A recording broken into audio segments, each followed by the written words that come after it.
Wandami Bante. Ya, ya silakan Pak.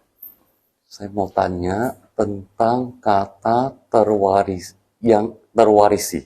Seperti yang kamang karisanti karya nangwa papa kangwa tasadayado bawi santi, ya kan? Berarti apapun yang kita perbuat, karma apapun yang kita perbuat, baik dan buruk, itulah yang akan kita warisi.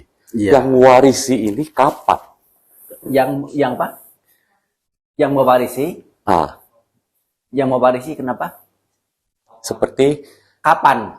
Kapan? Oh, kapan? Oke. Apakah dalam kehidupan sekarang atau kehidupan yang akan datang, atau ada seperti safety box, simpan dulu. Terima kasih Bante. Para dewa harus punya banyak-banyak safety box.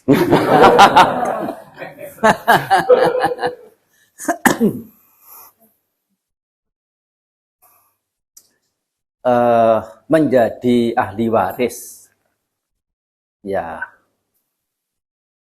ahli waris. Kalau yang istilah pewaris itu apa? Pewaris itu yang mewarisi atau yang mendapatkan warisan?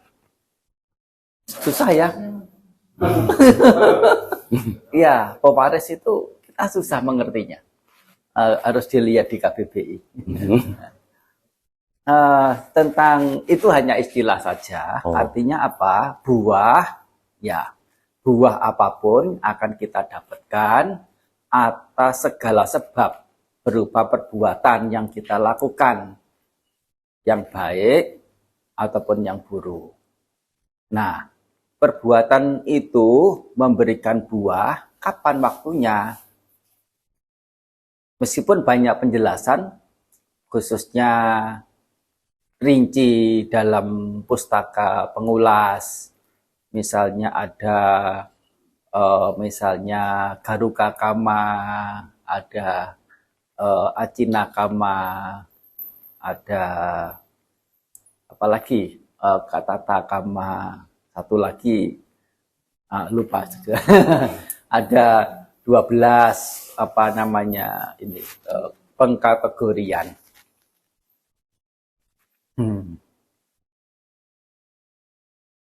Bagaimanapun secara umum buah karma itu muncul di sejenak, tapi patut diberi tanda petik kata sejenak itu. Sejenak setelah perbuatan itu dilakukan.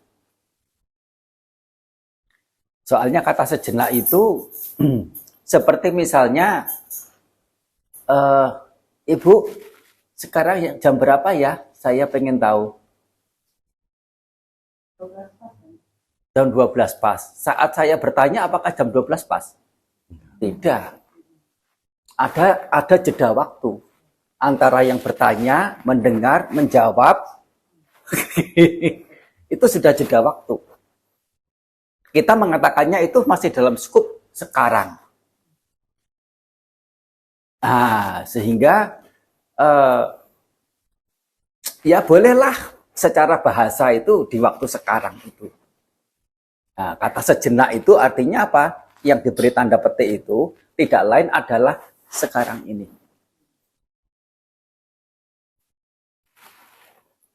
Karma itu sesungguhnya, walaupun diartikan perbuatan, yang dimaksud adalah sesungguhnya pemikiran atau niatan atau kehendak.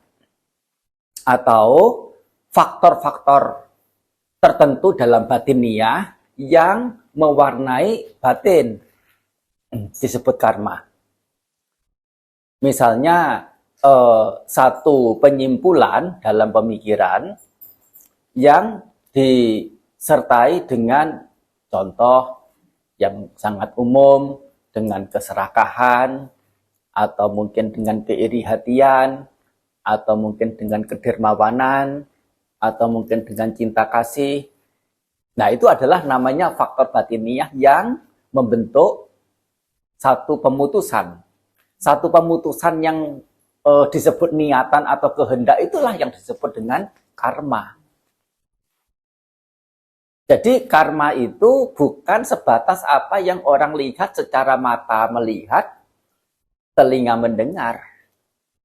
Jauh lebih itu adalah niatan yang bersangkutan. Apa yang kita lihat dari luaran itu sebatas sebagai apa? Sebagai bentuk perbuatan, yaitu hanya bentuknya saja, rupanya saja. Misalnya kita melihat manggis begitu ya. Orang yang tidak pernah kenal manggis, lihat manggis takut, dibuang karena warnanya hitam, mengerikan. Ada apa? Belontang-belontang begitu ya. Nah itu tidak tahu dalamnya bagaimana. Kalau dalam bahasa Pali itu sebutannya adalah akara. Akara, a panjang, k panjang, ra. Akara. Jadi bukan perbuatannya, tapi sikap atau gelagat atau bentuk dari karma itu. Dalam hal ini, karena yang dilihat itu hanya gelagatnya, sikapnya, bentuknya, apakah itu pasti mewakili isinya bagaimana? Tidak. Nah, jadi ini yang harus kita mengerti tentang karma, yaitu sesungguhnya adalah niatan atau kehendak.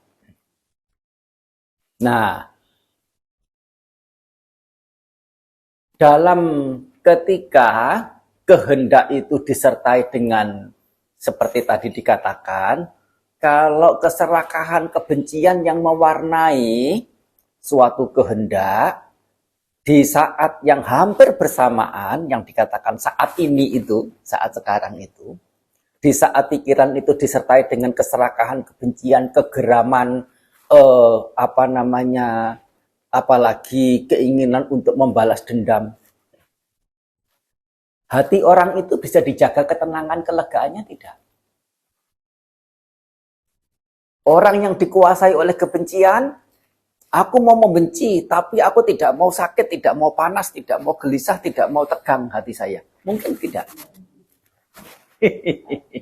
Tidak mungkin. Dan kegelisahan, rasa panas, rasa tegang, terhimpit, itu sudah buah.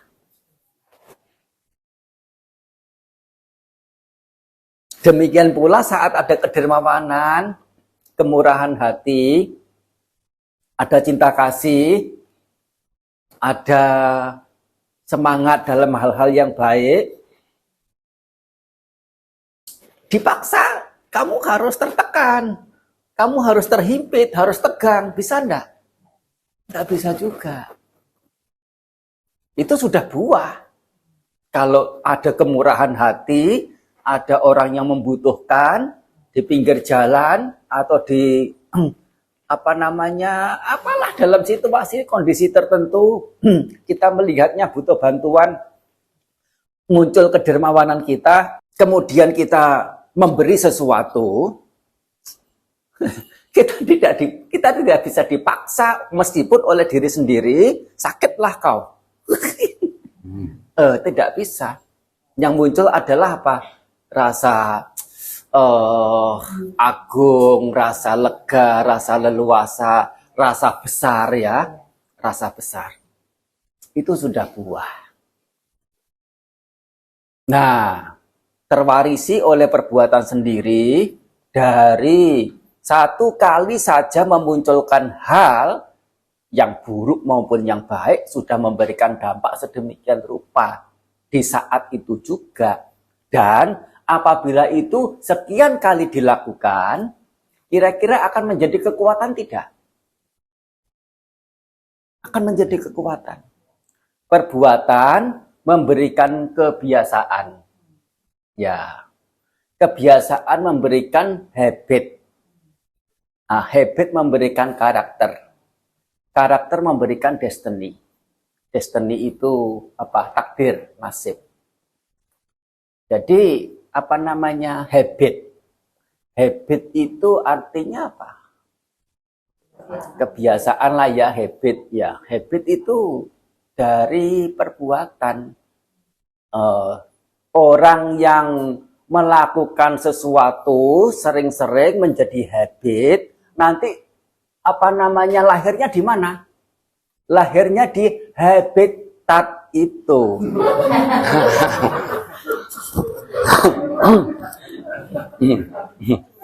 Betul enggak? Betul.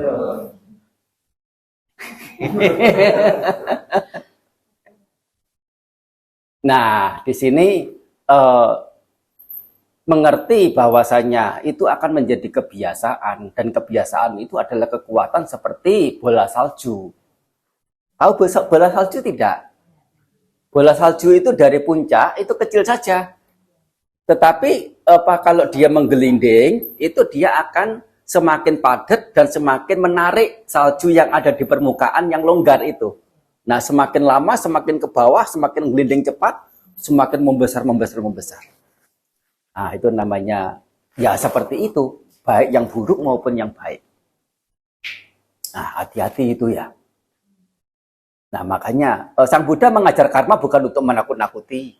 Apalagi karma lampau kau loh, kehidupan lampau loh, ini loh. Terus kemudian dicocok hidungnya untuk harus begini, harus begitu, harus apa. Dan harus takut ini, takut itu, takut apa. No. Setidaknya bukan semata-mata untuk itu. Melainkan untuk apa? Untuk menjadi aware, untuk menjadi sadar bahwasanya saat ini adalah saat yang perlu berhati-hati untuk, nah, setidaknya tahu apa jalan menuju pada keselamatan, kebahagiaan.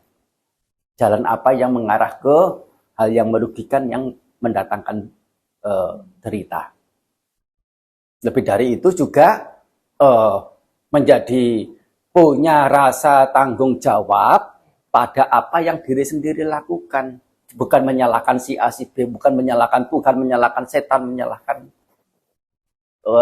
nenek moyang, menyalahkan siapa. Dan lebih dari itu, diajak untuk tegar dalam menghadapi situasi kondisi. Tegar bagaimana? Kalau memang segala sesuatunya dari diri sendiri, bukan dari siapapun yang lain, terima dong dengan ketegaran.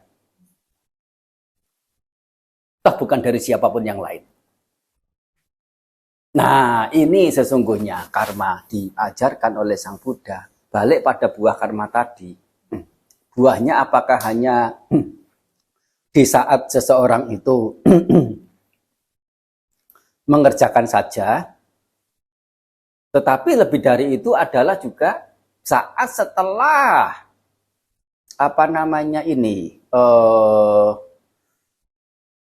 perbuatan itu, meskipun hanya sekedar berpikir, di waktu-waktu kemudian kira-kira itu membentuk jiwa tidak? Kalau seringnya itu iri hati, didasari dengan kekikiran yang kuat, didasari dengan kebencian, itu sudah menjadi sering, menjadi habit. Nah, kira-kira mindset dia itu bagaimana ke depan itu?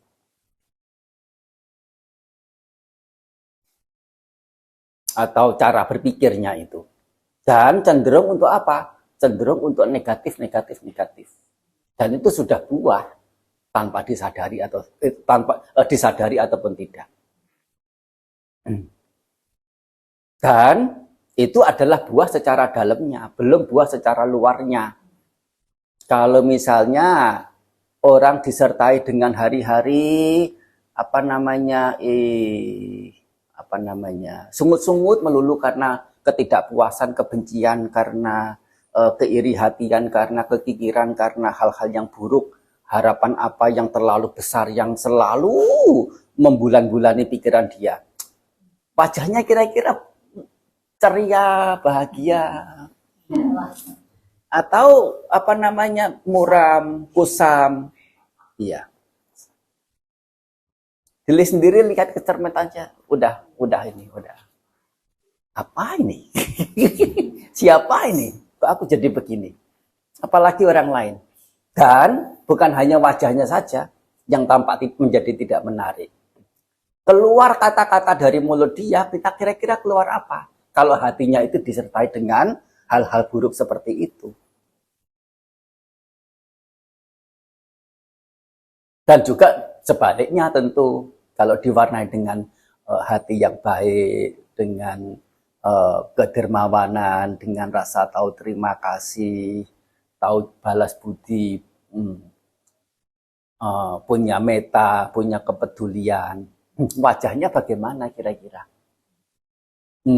Orang akan datang, kira-kira, oh kok sepertinya nyaman ya, berdekatan atau bersama. Ya, yang jauh mendekat, yang dekat nggak pergi. Dan itu sudah buah. Buahnya itu apa? Menarik bagi semua orang. Kalau hati orang itu baik. Apalagi kalau sudah ditunjukkan melalui tutur kata yang nyata, tindak tanduk yang real. Nyata, kelihatan, tampak apa yang dilakukan itu kok, membuat orang itu rasa manis hati. Dan ini apa namanya yang dikatakan sebagai buah yang akan datang, tetapi masih dalam kehidupan yang sekarang, kehidupan yang sama. Dalam arti apa? Kehidupan yang sama, kehidupan secara persepakatan. Yaitu kita hidup itu apa? Mulai dari dilahirkan sampai meninggal dunia, namanya hidup. Tetapi dalam Buddhis, hidup yang punya batasan makna seperti ini adalah sebatas sebagai hidup sebagai persepakatan, makna persepakatan. Oleh karena hidup itu sendiri bukan sejak lahir sampai meninggal, tapi hidup sendiri itu adalah momen per momen pikiran. Dan kalau mau lebih mendalam lagi, sesungguhnya hidup itu sendiri tidak ada.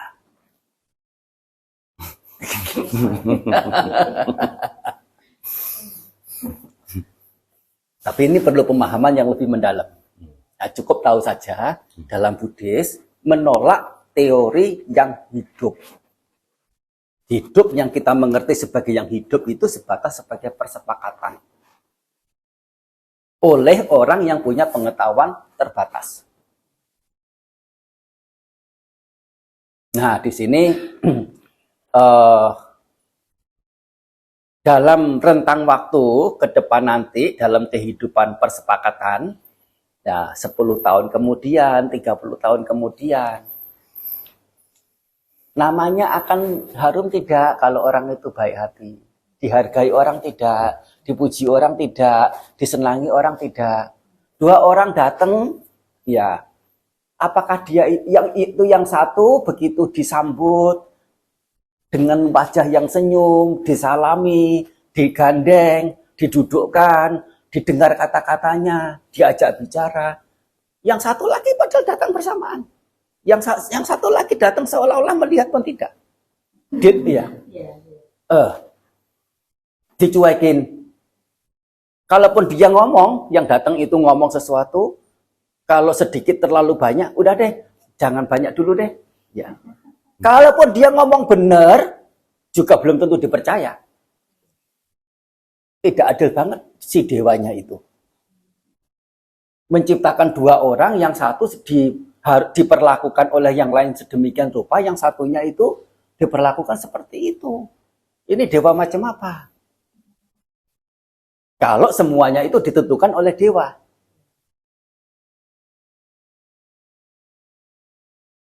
Ya kan? Nah, itu semua ada penyebabnya. Yang satu kata-katanya lurus, jujur, komitmen, kata-katanya halus, manis. Lebih dari itu, sering membantu, ringan tangan. Apalah yang baik-baik? Nasihatnya, ya dari nasihatnya, kata-katanya apa begitu ya? Ya memang yang muncul dari hati dan dia juga dalam batasan tertentu itu juga menjalankannya, orang ya muncul respect, muncul menghargai, apresiasi itu adalah hal yang biasa. Tapi yang satu itu sering bohong, sering menipu, sering tidak komit, sering janji-janji hanya PHP saja. Begitu ya? 1-2 kali oke, tapi kalau sering kali kemudian bagaimana orang akan melihat dia? Jadi kedua orang itu datang, apakah dewa yang membuat mereka itu menjadi berbeda? Yang benar aja, itu fitnah terhadap dewa.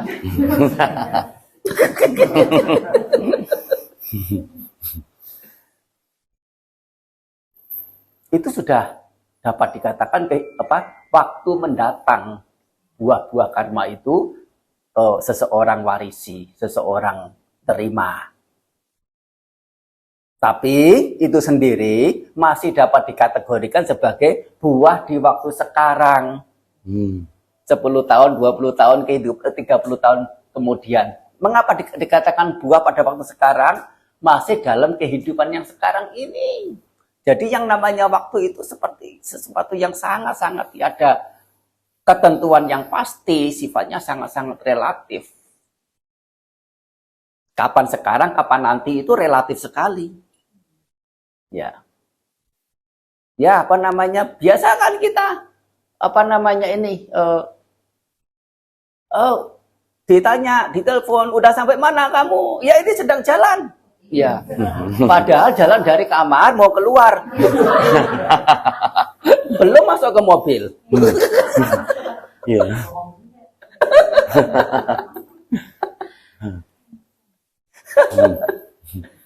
Yang ketawa-ketawa itu pastinya ini mengalami ya. Iya, iya. Betul.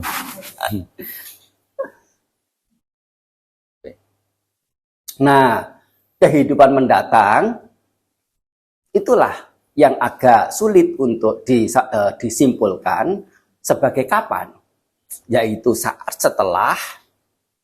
sekarang ini, dalam kehidupan ini juga. Dan memang nyatanya yang real, yang eksis, yang bisa secara gamblang diketahui oleh keenam pintu indera itu kan kehidupan sekarang ini ya, yang nyata ya. Kehidupan mendatang yaitu kehidupan setelah kematian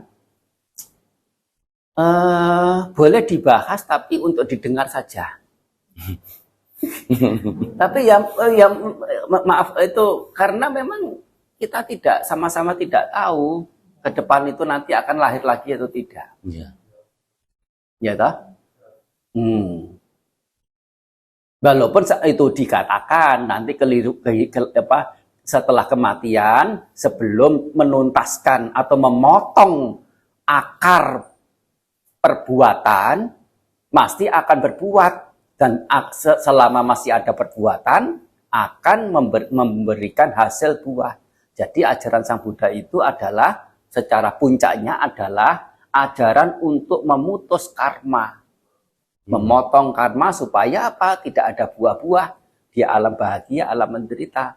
Jangankan di alam menderita, alam bahagia pun masih susah, masih harus kecewa, masih harus susah untuk berusaha, untuk menambah kebaikan, dan tidak ada henti, tidak ada selesai. Dan itu adalah jerih payah, itu adalah kesusahan, itu adalah nama lain penderitaan.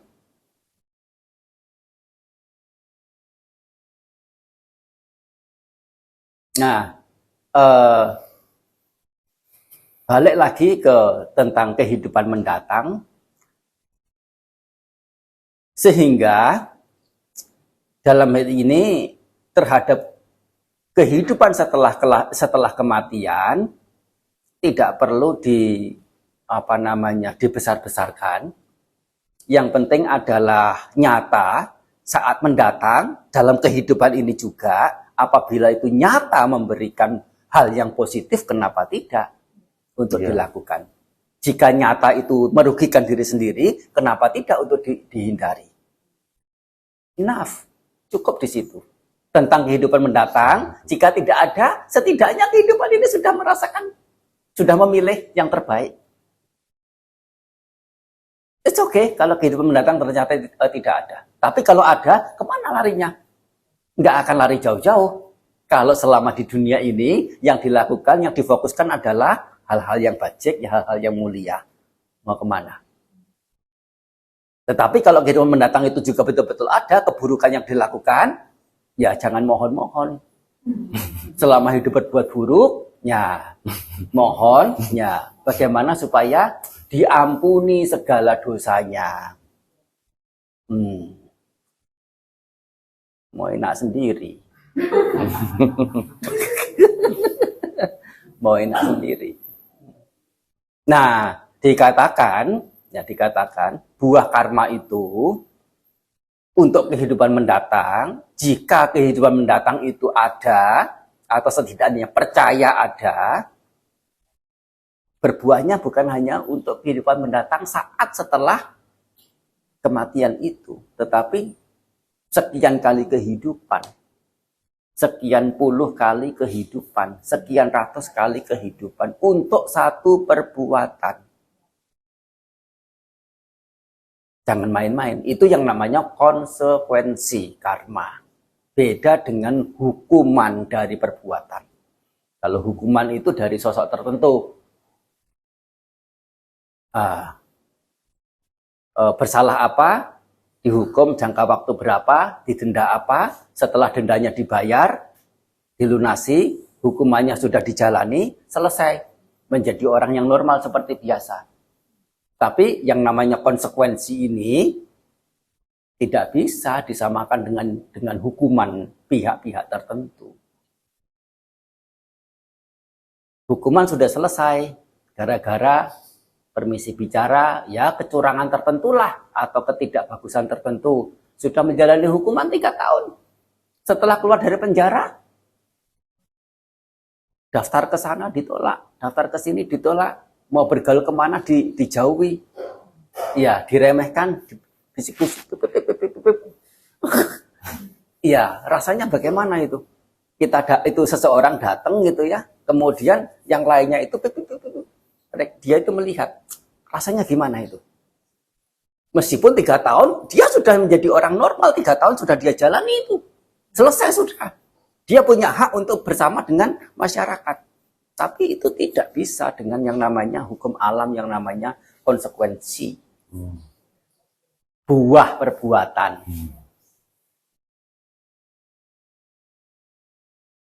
Nah, jadi kapan buah perbuatan itu memberikan buahnya? Ya, secara dasar itu ada 2, yaitu di saat sekarang. Saya ulangi sekali lagi, saat sekarang itu sesungguhnya adalah sejenak setelah pemikiran itu muncul. Tidak usah sampai ke ucapan atau tindak tanduk. Itu sudah ada buahnya. Dan ya buah-buah yang pada masa mendatang. Tetapi buah masa mendatang ini masih dibagi lagi, yaitu masa mendatang yang dekat dan masa mendatang yang jauh ke depan nanti. Entah itu 100 kehidupan mendatang, 250 kehidupan mendatang, masih memungkinkan memberikan buahnya. Meskipun itu, nah makin lama, seperti bola itu dihentakkan ke lantai, ya akan apa namanya? Ya terus memantul sampai kira-kira berapa kali pantulan? 3 kali, 4 kali, 7 kali, atau 700 kali? Nggak sampai ya, makin lama makin melemah. Terlebih dari itu, yang dipantulkan bukan hanya bola itu, tapi sekian triliun bola. Bola yang baik dan bola yang buruk. Campur aduk, buruknya juga macam-macam, baiknya juga macam-macam. Itulah manusia. Memantulkan sekian banyak sekali bola, miliaran, triliunan, atau kuadriliun, mungkin tidak dapat dihitung dengan angka. Dan itu semua itu memantul-mantul seperti bola yang dihentakkan ke lantai itu. Bercampur aduk, sehingga dikatakan buah karma itu acinteya bagi masyarakat, bagi orang secara umum. Artinya apa? Tidak bisa dikatakan saya menjadi begini itu karena apa? Oleh karena terlalu kompleksnya hal, faktor yang mengkondisikan dia menjadi begitu. Demikian pula yang akan datang akan bagaimana? Ya sedikit banyak sudah terjawab. Anu modana Bante. Ya. Nah ini termasuk Dhammasawana kok ya, hari Minggu pas ini ya. Ya, kalaupun puja bakti juga kurang lebihnya sekian.